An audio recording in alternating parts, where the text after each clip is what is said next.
दिग्विजय का स्टैंड लिया था जब हाथापाई हुई थी रजत और दिग्विजय के बीच। आप लोग अच्छे दोस्त थे, आप लोग एक ग्रुप में हैं, मुझे ये जानना है कैसे इस डायनामिक्स को समझते हो, किस तरह से आपने जब ये सब सिचुएशंस हुए उनको समझाने की कोशिश की, क्योंकि दोनों आपके दोस्त हैं। दोनों ही मेरे दोस्त हैं एंड तब मुझे जो गलत लगा मैंने उसको टोका। मैंने बोला रजत की हाथ नहीं उठाना चाहिए था। अगर मैंने इतना गंदा बोला है खानजादी को तो और जो कमरे में 4-5 लोग मौजूद थे उस फाइट के दौरान, तब किसी ने आके मुझे क्यों नहीं रोका, क्यों नहीं बोला कि आपने ये गलत किया, चाहत ऐसे मत करो, ऐसा मत बोलो, तब किसी ने नहीं रोका। देखिए भव्या ने जो बोली डेंजर जोन में बॉयफ्रेंड वाली बात, वो भव्या से एक्सपेक्टेड है, क्योंकि वो दिव्या के बारे में जब इतना गंदा बोल सकती हैं, उन पे इतना पर्सनल कमेंट पास कर सकती हैं। दिव्या की दोस्त होने के बाद भी भव्या ने दिव्या को इतनी गंदे तरह से पर्सनल चीज़ें लाई उनके हस्बैंड के बारे में और उनके फैमिली के बारे में या जो भी, तो फिर मैं भव्या से क्या ही एक्सपेक्ट कर सकती हूँ।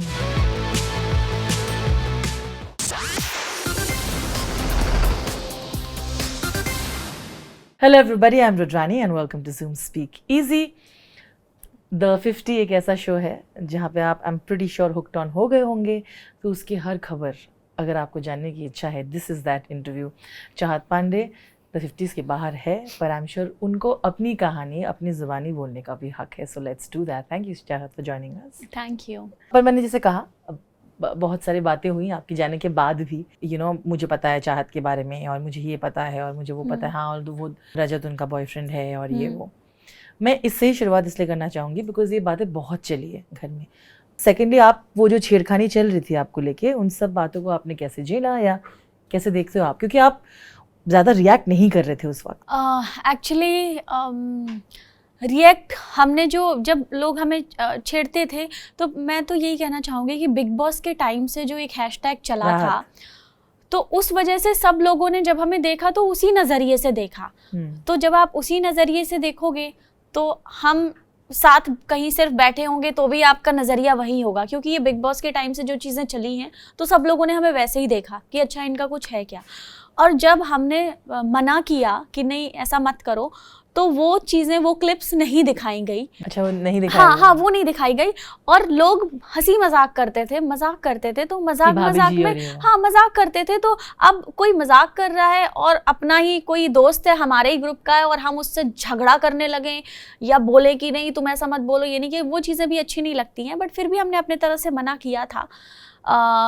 तो इस बात पे झगड़े और वैसा मना करे तो हमने ऐसा किया नहीं, क्योंकि हमें ये नहीं पता था कि बाहर इतना ज़्यादा इस चीज़ का बवाल हो रहा है। जी बिल्कुल नहीं, और मैंने इससे शुरुआत की क्योंकि रजत को एक्सप्लेनेशन देना पड़ा। आई थिंक भव्य हो गई, उसने कहा था कि मुझे पता है कि क्या चल रहा है, वो 100% उसके बॉयफ्रेंड ही है और इस तरह की चीज़ है। सपना जी वहाँ पे थे और उन्होंने कहा सपना से पूछ लो कि मैं मैं अपने ही किसी आदमी से शादी करूंगी और ये बहुत ही क्लियर है मेरा, ऐसा कुछ नहीं है। तो बात यहाँ तक पहुँच गई कि वो एक्चुअली डिस्कशन आपके जाने के बाद और उनको एक्सप्लेनेशन देना पड़ रहा है, आई फील। तो दिखाया तो जरूर। तो आपने जब वो देखा, आप कैसे रिएक्ट करते हो? देखिए भव्या ने जो बोली डेंजर जोन में बॉयफ्रेंड वाली बात, वो भव्या से एक्सपेक्टेड है, क्योंकि वो दिव्या के बारे में जब इतना गंदा बोल सकती हैं, उन पे इतना पर्सनल कमेंट पास कर सकती हैं। दिव्या की दोस्त होने के बाद भी भव्या ने दिव्या को इतनी गंदे तरह से पर्सनल चीज़ें लाई उनके हस्बैंड के बारे में और उनके फैमिली के बारे में या जो भी, तो फिर मैं भव्या से क्या ही एक्सपेक्ट कर सकती हूँ। ठीक है, तो मुझे लगता है जब कोई इंसान आपका कुछ बिगाड़ नहीं सकता ना, तो वो आपके चरित्र पर सवाल उठाता है, उसको गंदा करने की कोशिश करता है। तो घर में कुछ लोगों ने वही किया है। जैसे अर्चना ने भी जो बात बोली थी, कमरे वाली बात रजत के साथ कि वो हमेशा रहती है। हाँ, तो आप ये बताओ कि ऐसा कैसे पॉसिबल है? मैं जिस रूम में रह रही थी वहां पे 8 लोग रह रहे थे, एक रूम में 8 लोग सोते थे और मैं श्रुतिका के साथ बेड शेयर कर रही थी मेरा। So how is it possible कि कैमराज हैं, 8 लोग रह रहे हैं और आप ये बात बोल रहे हो? आप एटलीस्ट एक लड़की हो के तो एक लड़की की इज्जत कर सकते हो ना। अगर आप एक लड़की हो के भी आप किसी लड़की के बारे में इतना गंदा बोल रहे हो, ऐसे अशब्द यूज़ कर रहे हो कि आपको पता है ये चीज़ें बाहर जाएंगी और फिर लोग उसके कैरेक्टर पे उंगली उठाएंगे, तो ये चीज़ें अपने आप में कितनी गलत हैं कि आप फुटेज के लिए, आप कंटेंट के लिए, आप टीआरपी के लिए इस हद तक गिर रहे हो। ये मुझे देख के चीज़ें अच्छा नहीं लगता है। जब हम बात कर रहे हैं और भी चीज़ें बोली गई है, ऑफ कोर्स खानज़ादी ने तो बहुत सारी चीज़ें बोली है। मैं भी थोड़ी कंफ्यूज हूँ क्योंकि मुझे वो दिखा नहीं जेस्चर। अब मैं ये भी हो सकता है कि चैनल ने नहीं दिखाया या जो भी, पर वो बार बार बोल रही थी इतना गंदा, इतना घटिया कैसे हो सकता है। मुझे लगता है कि अर्चना ने भी ये बोला है कि जब तक मैंने नहीं पता था कि चाहत ने ऐसा कुछ गंदा किया, तब तक मैं नॉर्मल थी चाहत के साथ। तो मैंने कहा ये इस बात को बहुत बहुत ही ज्यादा बड़ा बोला गया है कि आपने बहुत ही कुछ गंदा बोला है और रजत के साथ अगर ये बताइए, अगर मैंने इतना गंदा बोला है खानज़ादी को, तो और जो कमरे में 4-5 लोग मौजूद थे उस फाइट के दौरान, तब किसी ने आके मुझे क्यों नहीं रोका, क्यों नहीं बोला कि आपने ये गलत किया, चाहत ऐसे मत करो, ऐसा मत बोलो। तब किसी ने नहीं रोका क्योंकि किसी ने कुछ सुना नहीं, किसी ने देखा नहीं। खानज़ादी ने जा जाके सबको बोला, लोगों का ब्रेन वॉश किया, तो उसमें से जो लोग मुझे पसंद नहीं करते थे वो भी बोलने लग गए कि हाँ उसने ऐसा बोला। लेकिन अगर आपने तब ऐसा सुना था तो आप उसी वक्त मुझे रोकते, टोकते, मुझे डांटते। तब किसी ने क्यों मुझे नहीं डांटा? खानज़ादी कर रही थी, बाकी तो मुझे पता नहीं, वो लोग कंफ्यूज लग रहे थे मुझे। हाँ, कंफ्यूज क्यों लग रहे थे? अगर आपने सुना है, बाकी लोगों ने अगर ये करते हुए देखा होता, कुछ गलत चीज बोलते हुए देखा होता, तो बाकी लोग तो मुझे डांटते कि चाहत ऐसा मत बोलो। किसी ने भी नहीं बोला। तेजस्वी घर से बाहर आई है, उन्होंने भी इंटरव्यू दिया है कि खानज़ादी ने ही शुरुआत की थी, चाहत ने शुरुआत नहीं की। आप एपिसोड में देखेंगे, उसमें भी मैं बोल रही हूँ कि खानज़ादी बाबू मत करो ना, मैंने ये वर्ड यूज़ किया है। तो मैं शुरू में उसको बाबू करके एड्रेस कर रही थी, प्यार से समझा रही थी कि यार मत करो, मत लड़ो, क्यों कर रहे हो ये सब। और आप ये बात बताइए कि वो कह रही है कि मेकर्स ने मेरा पार्ट काट दिया है, सिर्फ उनका दिखाया है। तो आप ये बताओ कि वो ऐसा क्यों करेंगे? मेकर्स मेरे सगे तो है नहीं, और अगर सगे होते तो मैं इतने जल्दी आउट होती नहीं। अगर फाइट्स हो रहा है तो दिखाएंगे कि वो हाईलाइट होते हैं। दिखाएंगे क्योंकि वो हाईलाइट होता है। और अगर मैंने कुछ इतना अपशब्द कंटिन्यू बोला है और मैंने ऐसा जेस्चर किया है जो कि अच्छा नहीं है, तो उसको मेकर्स ब्लर करके दिखा सकते थे। करेक्ट, अगर मैंने किया होता तो वो ब्लर करके दिखता टीवी पे, वो भी नहीं दिखा।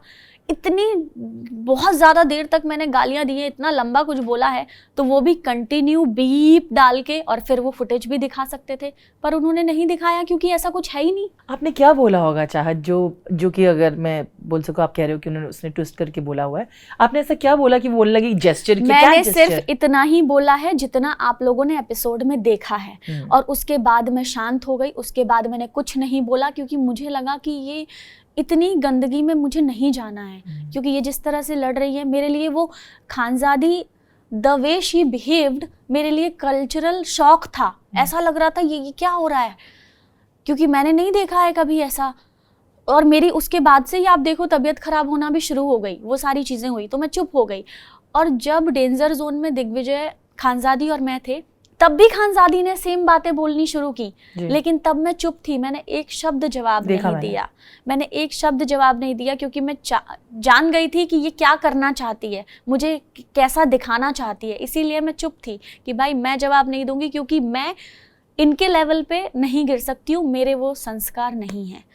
सो इसलिए मैंने कुछ नहीं बोला। फिर आई थिंक दिग्विजय ने भी आपके लिए काफ़ी सपोर्ट किया, और आपके फॉर में काफ़ी सारी चीज़ें भी बोली, आई थिंक आपके जाने के बाद भी, कि ऐसा कैसे हो गया। कैलकुलेशन बहुत चलती है घर में, कहाँ गई वो कैलकुलेशन को? क्या हुआ आपको लगता है? देखिए, मुझे लगता है ऑफ कोर्स मेरे दोस्तों ने मुझे वोट किया था, बट किसी को नहीं पता था कि 5 लोग एक साथ इविक्ट हो जाएंगे। वो हम सबके लिए शौक था। और मुझे ये देख के अच्छा लगा कि मेरे दोस्त मेरे लिए खड़े थे, मेरे जाने के बाद भी। दिग्विजय ने मेरे लिए स्टैंड लिया, मेरे लिए झगड़ा किया, सवाल किया कि चाहत क्यों गई है, गलत कैलकुलेशंस की वजह से गई है, चाहत को हमने सबने मिलके कम कैसे वोट गए, है कि नहीं। किसी ने धोखा दिया है जो कट देने वाला था, क्योंकि अब देखिए बाहर किसने किसको वोट दिया ये भी नहीं दिखता है, तो हम नहीं बता सकते हैं कि किसने दिया। पर मुझे मेरे दोस्तों पे, मेरे लोगों पे पूरा भरोसा है कि अगर वो जो बोल रहे हैं वो पत्थर की लकीर है। अगर उन्होंने वोट मुझे किया है, इसका मतलब किया है। सो मुझे बड़ा अच्छा लगा देख के कि दिग्विजय ने मेरे जाने के बाद मेरे लिए स्टैंड लिया, झगड़ा किया। एंड श्रुतिका इतना ज़्यादा इमोशनल हुई, वो भी, उसको भी बुरा लग रहा था। सो ये दोस्तियाँ जो मैंने उस घर में तो श्रुतिका और दिग्विजय तो मेरे ऑलरेडी दोस्त थे जी। सो कहना चाहिए जब आप अपने दोस्तों को ऐसे आप अपने लिए लड़ते हुए देखते हो तो आप सोचते हो कि वाह यार, ये होती है असली कमाई। अगर आपकी लाइफ में एक अच्छा दोस्त है तो फिर मतलब आपकी लाइफ ऐसा लगेगा कि वाह मेरे पास सब कुछ है, अगर आपके पास एक सच्चा दोस्त है। सो वो दोस्ती मैंने कमाई है। हम दोस्ती की बात कर रहे हैं तो मैं थोड़ी और पीछे चली जाती हूँ, थोड़ी शुरुआत से बातें करते हैं। बिग बॉस में जब बिग बॉस खत्म हुआ उसके बाद भी जब आपसे सवाल पूछे गए, आपका और रजत का जो इक्वेशन था वो सही नहीं था। आप बहुत डिसअपॉइंटेड थी, आपने कहा मुझे डिसरिस्पेक्ट फील हुआ, जैसे मैंने बार रजत ने भी बहुत सारी बातें बोली। वो रिश्ता एक अच्छे पॉइंट में तो नहीं था। मुझे ये जानना है क्या शो के लिए ये फ्रेंडशिप फिर से दोबारा एक साथ आ पाई कि मुझे रजत एक बहुत पावरफुल प्लेयर है, हमको पता है वहाँ पे उनके लिए बहुत सारे वोट्स है, बहुत सारे लोग खड़े हुए हैं, या वो दोस्ती आप दोनों ने बात की थी शो के पहले कि हम लोग आ रहे हैं तो मुझे थोड़ा सपोर्ट चाहिए, या वो एक ऑर्गेनिक चीज़ हो गई? मतलब मुझे ये जानना है कि किस तरह से कुछ चीज़ों को भुलाकर आगे बढ़ने की मुझे लगता है शक्ति बहुत पावरफुल होती है, जो लगा मुझे कि आप दोनों ने किया।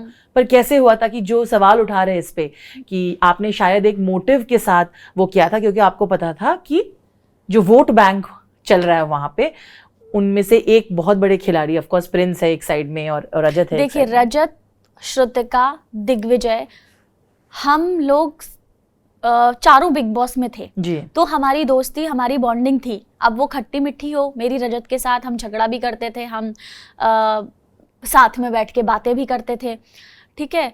और फिर उसके बाद हमने ये शो किया। और जब बिग बॉस से रजत निकला, मैं निकली, तब हम दोनों ने देखा कि बाहर क्या चल रहा है, हम दोनों का नाम साथ में जोड़ दिया गया है।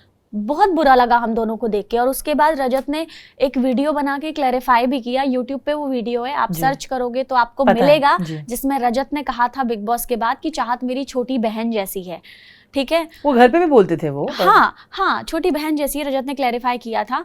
एंड मैं फिर से एक बार यहाँ पे क्लैरिफाई करना चाहती हूँ कि हमारे बीच ऐसा कुछ भी नहीं है, हमारा रिश्ता दोस्ती का है। एंड ऑफ कोर्स वो अलायंस वाली गेम है और हम लोग एक दूसरे को जानते थे, तो एटलीस्ट हमारे लिए कोई नहीं है तो हम चार एक दूसरे के लिए हों, रजत, श्रुतिका, दिग्विजय और मैं, एटलीस्ट हम चार एक दूसरे के लिए थे। बिल्कुल। सो ऐसा कुछ नहीं था कि प्लान किया, प्लॉट किया, जो था सब ऑर्गेनिक था। और एक वो बहुत अच्छी एक दोस्ती थी जिसको लोग इस तरह से नाम जोड़ के, कुछ लोग अपने व्यूज़ के लिए, फुटेज के लिए, ट्रेंडिंग होने के लिए ये सब कर रहे हैं, तो एक दूसरे का नाम जोड़ के आप अपने व्यूज ले रहे हो, ये कितना गलत है। चल, मैंने ये सवाल इसलिए पूछा क्योंकि आपको लेके और भी बातें ये है कि आप परफॉर्म नहीं कर पाई 250 और कल, मतलब जो बिग बॉस का शो है बहुत अलग शो है और यहाँ पे परफॉर्मेंस ओरिएंटेड, आप कितना स्टैमिना है और ये वो टास्क देख के समझ में आया कि ये एक फुल ऑन सिर्फ गेम वाला शो है। तो ये सवाल उठाया गया कि उनको पता था कि चाहत को अपने कैपेबिलिटीज पे उतनी भरोसा नहीं थी, तो उन्होंने इसीलिए सबसे पावरफुल जो मेल जो घर में वो वोट बैंक चला रहे थे उनके पीछे छुपने की कोशिश की है। बिकॉज अभी घर में क्या हो रहा है कि बहुत सारे औरतें बाहर आके बोल रही है कि हम लोग औरतों का भी एक ग्रुप होना चाहिए, और बहुत सारे ऐसे लोग हैं कि जो औरतें हैं जो फिर भी उनके साथ खेलना चाहेंगे क्योंकि उनको पता है कि हम लोग परफॉर्म नहीं कर पाएंगे टास्क पे। मुझे लगता है आपको अपनी कहानी बोलने का हक मिलना चाहिए, बिकॉज बहुत सारे बातें होंगी, लेकिन आपके दिमाग में क्या था, क्या आपने खुद को क्या क्वेश्चन किया, या आप किस तरह से सोच रही थी गेम के लिए? देखिए, हमारे 2 टीम्स थी, तो हमारे टीम में लड़के भी ज्यादा थे और लड़कियां भी थी। सो जब एक टीम खेलती है ना, तो आप अपने लिए नहीं खेलते हो, आप टीम के लिए खेलते हो। सो हम टीम में मिलके डिसाइड करते थे कि अगर ये वाला टास्क है तो इसमें बेस्ट कौन परफॉर्म कर सकता है। सो अगर बॉयज अच्छा परफॉर्म कर रहे हैं तो हम चाहेंगे कि भाई जाएं, अच्छा खेलें और जीत के आएं, क्योंकि हर इंसान हर चीज़ में निपुण नहीं होता है। अब मान लो किसी को खाना बनाना नहीं आता है, तो अगर खाना बनाने वाली कोई चीज़ है तो मैं बोलती मैं ही जाऊंगी, मैं ही करूंगी और मैं जीत के आऊंगी, समझ रहे हैं। पर टास्क कैसे होते थे, तो हमारा इंडिविजुअल सबका एक ग्रुप डिसीजन होता था, ग्रुप डिसाइड करता था कि ये टास्क कौन करेगा, कौन नहीं करेगा, कौन बेस्ट कर सकता है वो जाएगा। ये नहीं कि भले ही हम कर नहीं पाएंगे, हम हार के आ जाएंगे, पर मैं जाऊंगी मैं जाऊंगी मैं जाऊंगी। मैंने कभी ऐसा नहीं किया, मैंने हमेशा अपने से ज्यादा ग्रुप को आगे रखा है कि हम सब एक हैं, हम सब साथ हैं। तो ग्रुप का जो डिसीजन था कि ये लोग जाएंगे, ये बेस्ट परफॉर्म करेंगे तो वो करेंगे, और अगर हम बैठ रहे हैं तो हमारी टीम सेफ हो रही है। सो खेले चाहे कोई भी, अगर जीतते हैं तो वो पूरी टीम जीतती थी, तो सब सेफ। और मैं नहीं चाहती कि मैं गई और मैंने नहीं अच्छा परफॉर्म कर पाई तो मेरी वजह से मेरी टीम हार गई। सो अगर मेरे टीम मेंबर बोल रहे हैं कि हम जाएंगे, हम खेलेंगे, हम जीत के आएंगे, सो हमें उन पे भरोसा करना पड़ेगा। क्योंकि जब तक आप अपने ग्रुप पे भरोसा नहीं करोगे आप कैसे आगे जाओगे। सो मैंने अपनी टीम पे ट्रस्ट किया, अपने ग्रुप पे भरोसा किया, और हम लोगों ने साथ में मिलके खेला और बहुत सारे टास्क जीते भी हैं। सो मैं यही कहना चाहूँगी, ऐसा नहीं है, इट्स अ ग्रुप।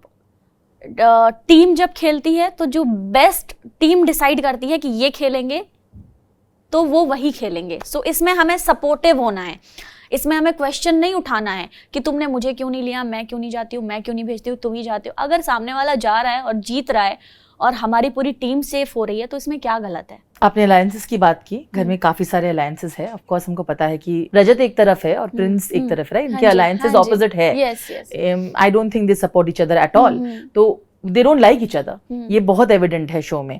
शायद आगे जाके हमको देखने को मिलेगा अलायंसेस हो सकते हैं कि नहीं, गेम के लिए कर सकते हैं। पर मुझे लगा, आपने कहा ऑब्वियसली आपको अपने अलायंस पे पूरा भरोसा था, पर जब आपने प्रिंस के साथ अब गई और आपने कहा देख लो, और प्रिंस ने कहा तुम चिंता मत करो, हग करके बोला मैं तुमको अगर मेरे पास चांस होगा आपको जरूर बचाऊंगी। अब ये बात तो उनको बहुत बुरी लगी रजत को, क्योंकि वो बोल रहे थे तूने हग क्यों किया, और जाके पूछा, क्योंकि उनको पता है, उनको लग रहा था कि हम तो बचा ही लेंगे चाहत को, चाहत क्यों गई। आप एक्सप्लेन करने की कोशिश करते, आप बोल भी रहे थे अरे मैंने हग ऐसा नहीं किया, और आप उस पोजीशन में पड़ गई थी। पर आप ये सब ना सोचे बिना आप गई थी प्रिंस के पास एक इनोसेंट तरीके से, क्योंकि दोनों के बीच में तो काफी वो है कि वो लोग अगेंस्ट है, तो उनको लगा होगा कि चाहत हमारे साथ खेल रही है तो प्रिंस के पास क्यों गई और क्यों हग किया। जो लोग ऑफ कोर्स छेड़ रहे हैं आपको बोलते हुए कि अरे वो पॉजेसिव हो रहा है, पर इनके पॉइंट से आई थिंक लॉयल्टी की वो बात होती है ना कि आपने उसको जाके क्यों किया जिनको हम पसंद नहीं करते। तो वो सिचुएशन आई थिंक बेस्ट चाहत आप समझा पाएंगे हम लोगों को। और क्या लगा आपको जब आप गए थे प्रिंस के पास, बिकॉज आपको पता है प्रिंस और रजत की बिल्कुल नहीं बनती है। देखिए मैं नहीं गई थी, प्रिंस भाई ने ही मुझे बुलाया था कि चाहत आओ बात करनी है। और ऐसा नहीं है, प्रिंस भाई और मैं हम बातें करते थे। अब 24 घंटे का फुटेज तो नहीं दिखता है ना आप लोगों को। हम बात करते थे, प्रिंस भाई और मैं साथ बैठते थे, हंसी मजाक भी करते थे सम टाइम। पर जब हम खेलते थे तो हमारी टीम्स अलग थी, तो हम अलग अलग अपनी अपनी टीम्स के लिए खेलते थे। तो प्रिंस भाई वही मुझे बोल रहे थे कि कभी आपको, मतलब मैं उनको भाई बोलती हूँ, तो ऑफ कोर्स वो मुझे कभी नॉमिनेट नहीं करेंगे, वो मुझे बोला उन्होंने ऐसा। कोई और करे वो बात अलग है, बट मैं और भाभी तुम्हें कभी नहीं करेंगे। तो वो पूछ रहे थे कि क्या अगर हम आए कभी उसमें तो क्या आप हमें तो कभी मतलब वोट करोगे ना फिर हमारे लिए, अगर आपके फ्रेंड्स नहीं है। मैंने कहा यस प्रिंस भाई, बोलने वाली बात ही नहीं, डेफिनेटली मैं आपके लिए वोट करूंगी। तो वही सब डिस्कशन हो रहा था। एंड रजत को बताया तो वो हग वाली बात उसने बोली, वो ऐसे ही जस्ट हंसी मजाक कह सकते हैं उसको, या वो पसंद नहीं करते हैं प्रिंस भाई को, ऐसा भी नहीं है। क्योंकि हम लोगों की भी आपस में बातें होती थी, सब मिलके बैठते थे, बातें करते थे, हंसी मजाक। तो जस्ट एक वो फन बैंटर में ही आप ले सकते हो, जस्ट ऐसे ही हंसी मजाक चला। वो क्यों बोला रजत ने, क्या बोला पता नहीं, पर ऐसे ही सब टीज वीज कर रहे थे। तो एक होती है हंसी मजाक वाली बात, हंसी मजाक में निकल जाती है, पर लोग उसका गलत मतलब निकाल के और उसको गलत तरह से परसीव करते हैं, वो चीज गलत है। हाँ, आई मीन हंसी मजाक में जैसे कि उन्होंने ऐसे कह रहे थे कि मेरी चाहत को आप मत निकालो, तो तब वो लोग बोल देखो पॉजेसिव है उन्होंने मेरी क्योंकि दोस्ती तो है ना, दोस्ती तो है। तो रजत बहुत अच्छा इंसान है, सारी लड़कियों की बहुत रिस्पेक्ट करता है। सो ये चीज मुझे उसकी अच्छी लगती है कि हाँ भाई ये वुमन को बहुत रिस्पेक्ट करता है और अपनी टीम को साथ में लेके चलता है। सो मुझे उससे कोई प्रॉब्लम नहीं है। प्रॉब्लम हम दोनों को है ये जो बाहर चल रहा है उस चीज से, क्योंकि ऐसा कुछ है नहीं। और ऐसा होगा तो हम खुद आगे बोलेंगे ना, क्यों लोग हमें जज कर रहे हैं। मुझे लगता है आपकी पर्सनल लाइफ को लेके बिग बॉस में भी डिस्कस हुई थी, राइट? कि आपका कोई है, आप उनसे रिलेशनशिप में हो। आई थिंक आपने एक रिंग दिखाई थी ईशा को। जस्ट टू क्लैरिफाई, आप किस स्टेट में हो अभी? आप खुश हो सिंगल होके, या आपको लगता है आप ढूंढ रहे हो, या आपको लगता है आपको इन द फ्यूचर कोई पार्टनर आप ऑलरेडी आप सोच के रखा है आपने? बिकॉज आई थिंक जिस तरह से आपने माता जी ने भी रिएक्ट किया था कि नहीं मैं जिसको बोलूंगी वही उसी से शादी करेगी, तो कभी कभी लोगों ने कहा था कि शायद चाहत का जो लाइफ पार्टनर और जो रिलेशनशिप के जो सपने हैं वो अपने माता जी से शायद थोड़े अलग हो सकते हैं। देखिए अभी मैं सिंगल हूँ, बहुत खुश हूँ, लेकिन मेरी मम्मी लड़का ढूंढ रही हैं, देख रही हैं। क्योंकि मतलब शादी एक बहुत बड़ी चीज़ होती है लाइफ की, वो हम ऐसे ही जल्दबाजी में या नहीं ऐसे नहीं कर सकते हैं, वो हमें सोच समझ के समय लेके सही इंसान से करना बहुत ज़्यादा ज़रूरी है। सो देखते हैं, जब भी कोई ऐसा इंसान मिलेगा जो मुझे लगता है कि ये मेरे लिए बना है, ये मेरे लिए बेस्ट है एंड यही है वो, तो मैं खुद अनाउंस करूंगी एंड शादी कर लूंगी, चट मंगनी पट ब्याह। बट अभी मैं ढूंढ रही हूँ, मतलब मैं नहीं, मेरी मम्मी ढूंढ रही है, मैं नहीं ढूंढ रही हूँ। जब होना होगा अपने आप मुझे मिल जाएगा, मेरी मुलाकात हो जाएगी कभी ना कभी। चाहत, हम जब बातें कर रहे हैं बिग बॉस द 50 की, क्या आपको लगता है आप द 50 के लिए प्रिपेयर्ड थे? क्योंकि जैसा आप बोल रहे थे, हाँ मुझे पता है अलायंसेस का गेम है और ये करना, मुझे लगा कभी कभी आप लॉस्ट लगती थी वहाँ पे। एक्चुअली वहाँ मेरी तबीयत खराब हो गई थी। मेरी तबीयत, अब जब मैं इविक्शन हुआ उस दिन भी मेरी तबीयत बहुत खराब थी, मुझे फीवर था। मैं अरीना में भी आप, मैंने मुझे पूछना चाहिए था पहले आपको। नहीं, अब मैं ठीक हूँ। सो मेरी जिस दिन इविक्शन हुआ उस दिन मेरी तबीयत खराब थी, मैं अनसेफ थी एंड इसलिए मैं अनसेफ हो गई थी। और उसके पहले भी थोड़ी तबीयत मुझे नहीं ठीक लग रही थी, शायद उस वजह से डल साउंड कर रही होंगी मैं। बट 50 में जाने से पहले मैं बहुत खुश थी, क्योंकि मुझे पता था मेरे दोस्त हैं, श्रुतिका है, दिग्विजय है, रजत है, मैं हूँ, तो एटलीस्ट हम 4 एक दूसरे के साथ हैं शो के अंदर। सो मैं खुश थी। आपको कौन, बहुत सारे कंटेस्टेंट्स हैं राइट अंदर, आपको मुझे बताना है आपके अनुसार कौन बहुत डर्टी खेल रहा है अभी भी जो घर में है, और कौन आपको लगता है कि बड़े संभल के, बड़े शातिर तरीके से खेल रहा है और किसी को पता नहीं है पर शातिर तरीके से तो मुझे लगता है शिव खेल रहा है। अच्छा, यस, पता नहीं, मुझे ऐसा फील होता है। उसकी टीम है, बट पता नहीं मुझे ऐसा फील होता है कि सुमड़ी में आगे बढ़ रहा है शिव। पर ये अच्छी बात है ना, अगर वो उनकी स्ट्रेटेजी है और वो दिमाग लगा के वो चीज कर रहे हैं और उनके लिए वो वर्क कर रही है, सो अच्छी बात है। डर्टी कौन खेल रहा है जो आपको लग रहा है बहुत ज्यादा डर्टी? आई डोंट थिंक, क्योंकि देखिए सबने रियलिटी शो किए हुए हैं, उसमें से कुछ लोग हैं जो धुरंधर है रियलिटी शोज के, सो उन्हें पता है क्या करना है, कब करना है, कैसे करना है, क्या नहीं करना है। सो कुछ बोला आपने, नाम कौन है वो आपके अनुसार? धुरंधर जो है, अरे प्रिंस भाई की टीम में जो भी लोग हैं वो सब कितने उन्होंने रियलिटी शोज किए हैं, लोगों ने जीते हैं रियलिटी शोज, सो उन्हें पूरा एक्सपीरियंस है। एंड मुझे फील होता है कि एज अ पर्सन दिल से मुझे नहीं लगता है कोई बुरा है, बस घर का माहौल, घर की सिचुएशन ऐसी हो जाती है कि लोगों के झगड़े हो जाते हैं। पर मुझे ऐसा लगता है शो से बाहर आने के बाद आपको शो की चीज़ें शो में ही भूल जानी चाहिए और लाइफ में आगे बढ़ना चाहिए। इतना पर्सनल झगड़ा दिल में रख के, इतनी सारी बातें दिल में रख के नहीं आगे बढ़ना चाहिए, क्योंकि आपकी खानदानी दुश्मनी तो है नहीं, ऐसा तो है नहीं कि आपकी फैमिलीज भी इन्वॉल्व है। आप दोनों का झगड़ा है, शो खत्म हो गया, झगड़ा सॉर्ट करो और आप रह सकते हो साथ में, पर हर कोई ऐसा नहीं कर पाता है। मैं एंड इसी सवाल से करूंगी, आपने हमेशा कहा है कि आपको ज्यादा चिल्लम चिल्ली पसंद नहीं है, आप खुद कभी कभी अपनी सिचुएशंस में आप भी कर देती हैं। हाँ जी, हाँ। लेकिन घर में बहुत सारे ऐसे सिचुएशंस थे जो बहुत वायलेंट थे, रजत को इन्वॉल्व करते हुए, प्रिंस भी था और मैंने तब दिग्विजय का स्टैंड भी लिया था। जी, दिग्विजय का स्टैंड लिया था जब हाथापाई हुई थी रजत और दिग्विजय के बीच। आप लोग अच्छे दोस्त थे, आप लोग एक ग्रुप में है, मुझे ये जानना है आप कैसे इस डायनामिक्स को समझते हो, किस तरह से आपने जब ये सब सिचुएशंस हुए उनको समझाने की कोशिश की, क्योंकि दोनों आपके दोस्त हैं, दोनों ही मेरे दोस्त हैं। एंड तब मुझे जो गलत लगा मैंने उसको टोका, मैंने बोला रजत की हाथ नहीं उठाना चाहिए था जी। एंड दिग्विजय को भी मैंने समझाया चीज़ें अपने तरह से, बट उसमें दिग्विजय की ज़्यादा गलती थी नहीं। एंड ठीक है, फिर हम एक ही ग्रुप का हिस्सा बन गए, क्योंकि हमें टीम के लिए खेलना है, सब आगे बढ़ना है और सबको एक दूसरे के सपोर्ट से ही आगे बढ़ना पड़ेगा, है ना। सो यही है कि फिर दिग्विजय, रजत, मैं, श्रुतिका, हम सब एक टीम में थे, फैजू, हम सब एक साथ खेलते थे एंड हम सब अपना बेस्ट करते थे। सो उसमें कोई प्रॉब्लम नहीं है। ठीक है यार, शो है, घर है, होता है हमारा, घर में भी झगड़े होते हैं, फिर हम बात करने लग जाते हैं। शो होता है, शो में भी झगड़े होते हैं, फिर हम बातें करने लग जाते हैं। So it's okay, it is very normal. Okay, on that note, thank you so much चाहत, थैंक यू कि आप इतने ऑनेस्टली हमारे साथ अपनी पूरी कहानी आपने शेयर की। Thank you. And we are looking forward कि आप नेक्स्ट क्या करने वाली है। Thank you Chahat. यस।